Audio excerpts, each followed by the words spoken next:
A student's overview of the Ageless wisdom was carefully compiled from the following books by Alice A. Bailey.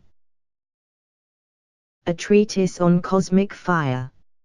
Esoteric Psychology, Volumes 1 and 2. Esoteric Healing. Esoteric Astrology. The Rays and the Initiations. Students are encouraged to download the free PDF version of this overview by following the link in the video's description, or to order a printed copy at cost from thebookpatch.com, but are advised to read the original, unabridged books in order to gain deeper insight into the ageless wisdom. Students are also invited to join our online study group at facebook.com/groups/students of the ageless wisdom. Chapter 64 Esoteric Astrology. The Sacred and Non-Sacred Planets. There is, as you may imagine, little that I can say on this matter, for it concerns one of the great and major mysteries of initiation. It deals with and is related to the spiritual status of the planetary Logo, those great beings in whom all forms of life on all planets live and move and have their being. It is concerned with their point in evolution, with their goals and objectives upon the cosmic path, and with the initiation for which they, in their incomparable and incomprehensible livingness, are preparing. Basically, it might be said that a planet is regarded as sacred when its informing spiritual life has taken 5 of the major cosmic initiations, and that a non-sacred planet is one whose planetary logos has not taken these initiations. This is an inadequate definition and is only in any way to be understood if you bear in mind that initiation is a process of developing inclusiveness. Man is becoming inclusive in the planetary sense. The 5 major initiations which he eventually takes give to him a range of awareness which is infinitely beyond anything of which he can conceive at present. These initiations endow him with the freedom of the planet. He is then responsive to all states of consciousness within the planetary ring pass knot, and is becoming sensitive to extraplanetary perception. The logos of a non-sacred planet is becoming inclusive in his consciousness to all that is found within the solar ring pass knot. He is establishing an esoteric understanding relation with all that lives within the body of manifestation of a solar logos, and is likewise registering a sensitive response to the quality of the life which informs the Sun, Sirius. He has taken 3 cosmic initiations. The logos of a sacred planet transcends the knowledges, reactions and responses which are purely those of the solar system, is conscious of or vitally responsive to the life of Sirius, and is beginning to respond consciously to the vibratory influences of the Pleiades. You need here to bear in mind in this connection that the Pleiades, though they are regarded as embodying the matter aspect in manifestation, are in reality and literally the expression of that principle of life which we call vitality, prana in its various stages or degrees, ether or substance. The logos of a sacred planet has taken 5 cosmic initiations. End of page 326. The logos of a solar system is esoterically called the sacred triangle of all-inclusive force, because this great being includes within his focused awareness the fields of expression of the Great Bear, the Pleiades and Sirius. They are to him what the heart, the head and the throat centers are to the developed initiate on this planet. He has taken those initiations of which the highest initiate upon our earth has no faintest conception. Forget not, that I have told you elsewhere that there are divine aspects and divine characteristics which are as yet totally unrevealed even to the most advanced humanity. Some understanding of the distinction between a sacred and a non-sacred planet will come if you can realize that there is a paralleling correspondence between the consciousness of the initiate, up to and including the third initiation, and the consciousness of the logos of a non-sacred planet. Soul and body, consciousness and form are blended and a definite fusion is taking place. Two divine aspects are in process of intimate relation. The disciple brings about this relationship within his little system, and the planetary logos on a far larger scale within his range of influence and control. In this process he carries with him all the four kingdoms in nature. For both these lives, microcosmic and macrocosmic, this fusion produces transfiguration, the third initiation. The logos of a sacred planet has carried the divine work further along and is occupied with the task of synthesizing into one unit of conscious response and activity, the higher divine aspect, that of the monad, the will aspect. When this is accomplished, will, love and intelligence are blended and spirit, soul and body are at one. Then the quality of the divine expression will be divine purpose, impulsed by will, motivated by love and carried forward with intelligence. Astrologers should here note that, in their work, they have not duly taken into consideration, when dealing with the 12 houses or mansions of the soul, whether the planet is sacred or not. The effect of the influences of a sacred planet or a non-sacred one are very different, for one will affect primarily the life in the three worlds whilst a sacred planet will aid in the processes of affecting the fusion of soul and body, of consciousness and form. It will also produce the quickening of the intuition, the spiritual soul, which is the lower aspect of the monad. The sacred planets are 7 in number. 1. Vulcan. 2. Mercury. 3. Venus. 4. Jupiter. 5. Saturn. 6. Neptune. 7. Uranus. The non-sacred planets are only 5. 1. Mars. 2. The Earth. 3. Pluto. 4. The Moon, veiling a hidden planet. 5. The Sun, veiling a hidden planet. It is not my intention to deal with the houses in detail. Modern astrologers have worked this out relatively satisfactorily, for the houses concern the prison of the soul and its limitations, and with these there is a widespread familiarity. As you know, I am concerned with the astrology of the soul and with the influences of the esoteric planets. 3 suggestions I will however make. 1. If the investigating astrologer will substitute the esoteric planets for the orthodox exoteric planets, and I have indicated these in connection with the signs of the zodiac, he will get much instructive information, and, if he perseveres, the verification of my ideas. 2.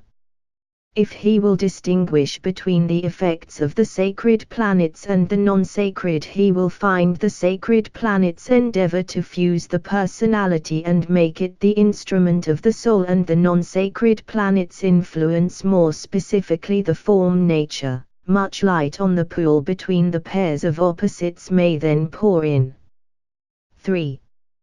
If he will study the fluid area where the planets, veiled by the sun and moon, come into play, and will realize that he must decide, from a study of the chart of the subject and any knowledge he may have, what is the point in evolution reached and which of the 3 veiled planets is the ruler, He will get much intuitive understanding. He will find himself able to throw much light upon the problem of the probationary disciple when considering the exoteric rulers, and upon the problems of disciples when dealing with the esoteric rulers.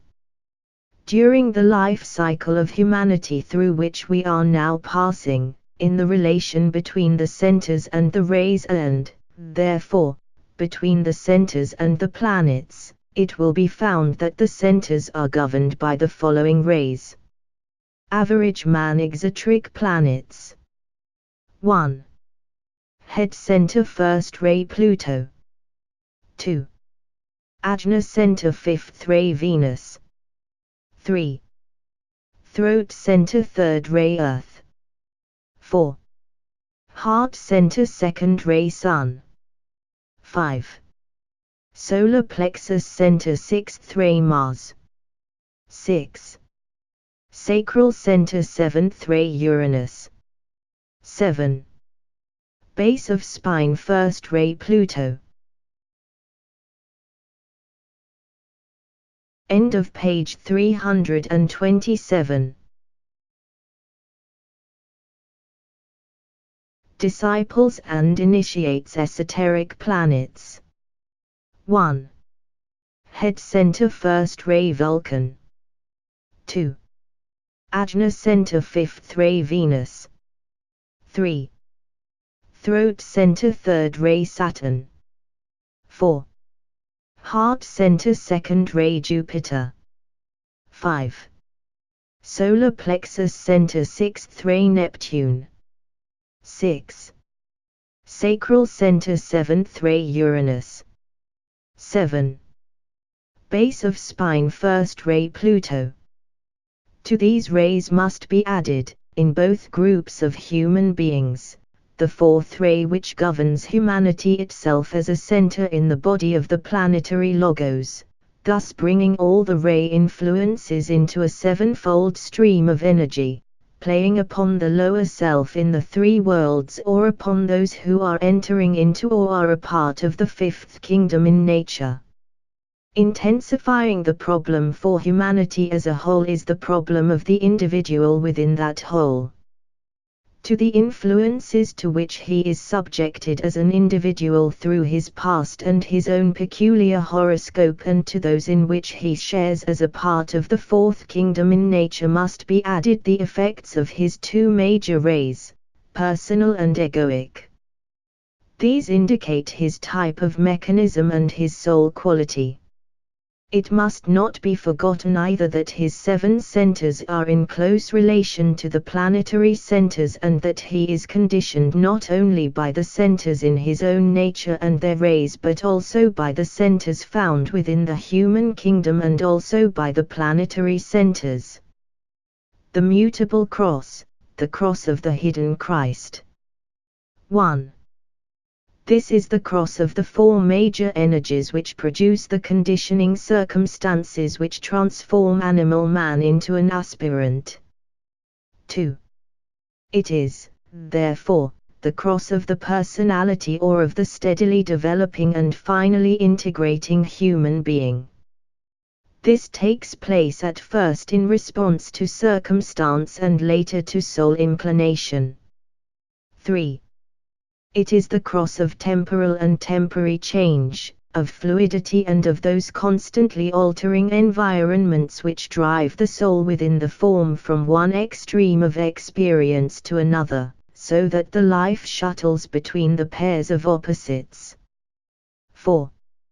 It is the cross of the responsive form, nurturing and developing the life of the indwelling Christ, the hidden soul or Lord of Being. The 4 arms of this cross are Gemini, Virgo, Sagittarius, Pisces. It is sometimes called the common cross because it conditions the common herd, the mass of humanity. The fixed cross, the cross of the crucified Christ. 1. This is the cross composed of the 4 energies which condition the life of the man who is first a probationary disciple and then an accepted or pledged disciple. 2. It is outstandingly the cross of the soul. The man who is upon the fixed cross is becoming increasingly aware of its direction and influences and does not respond as blindly as does the man upon the mutable cross. He does not mount this cross of right direction in a technical sense until he has attained some measure of soul contact and has had some touch of illumination and of spiritual intuition, no matter how fleeting that touch may have been. 3. It is the cross of fixed vision and of that immovable intent which draws the man from points of light to blazing solar radiance. The man upon the fixed cross says, I am the soul and here I stand. Naught shall remove my feet from off the narrow place whereon I stand. I face the light. I am the light and in that light shall I see light. End of page 328. 4. It is the cross whose four energies blend with and transmit the energies of the solar system itself. This it can do because the man upon the fixed cross is becoming increasingly conscious of issues which are larger than himself, more engrossing than his previous interests and which concern humanity in its relation to the solar forces and not just to the planetary forces. He is becoming sensitive to a larger whole. 5. The energies of this cross continue to evoke response until the time of the third initiation. 6. The four arms of this cross are Taurus, Leo, Scorpio, Aquarius. It is called the fixed cross because the man is stretched upon it by the directed choice and immovable intent of his soul. From that decision there is no turning back. The cardinal cross, the cross of the risen Christ. 1. This is the cross whereon, under the occult paradox and in time and space, the Spirit is crucified.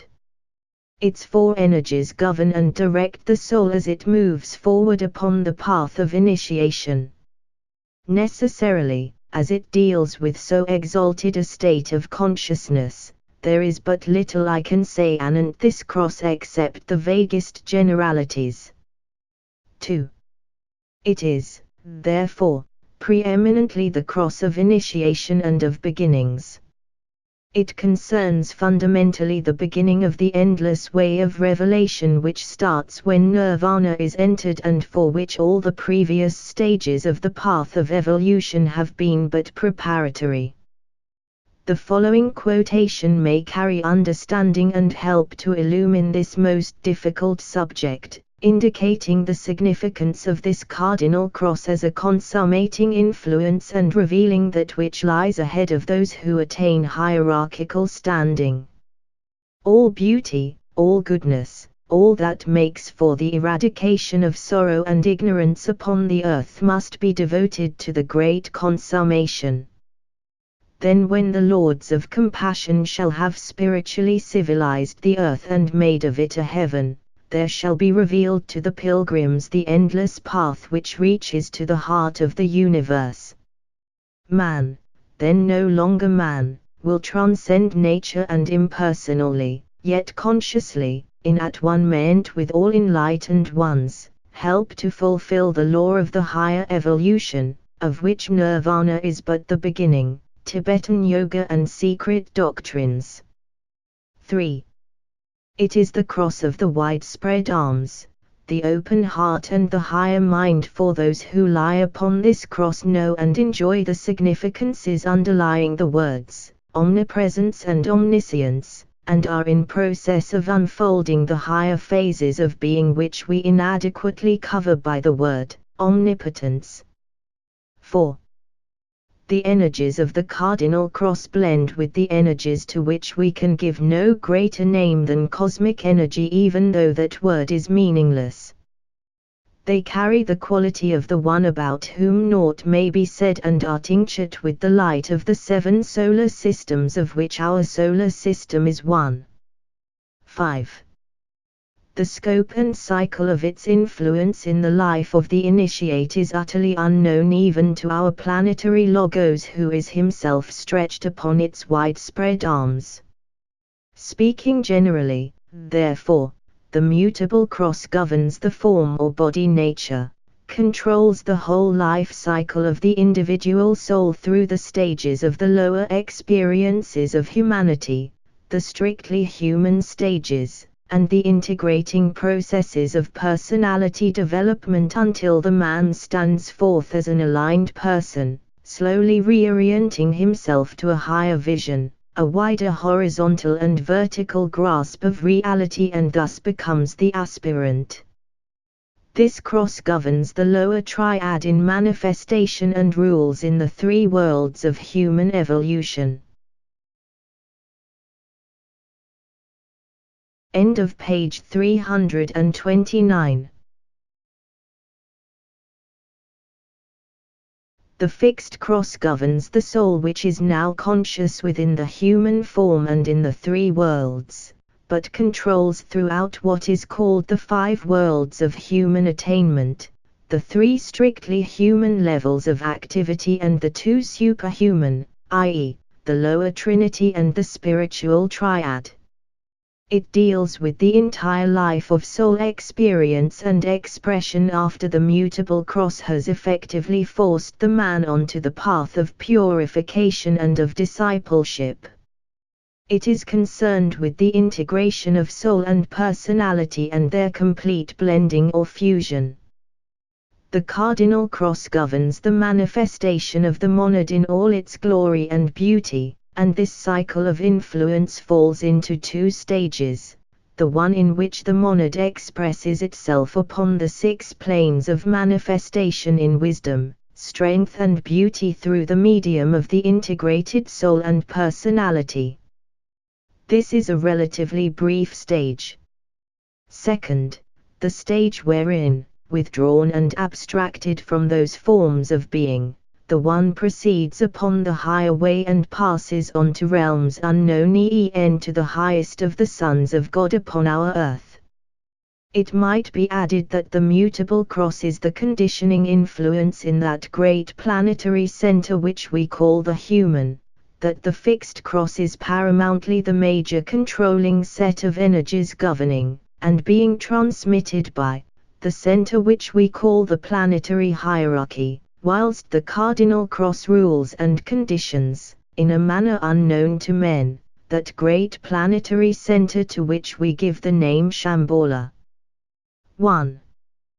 The mutable cross is the cross of the Holy Spirit, of the third person of the Christian Trinity, as it organizes substance and evokes sensitive response from substance itself.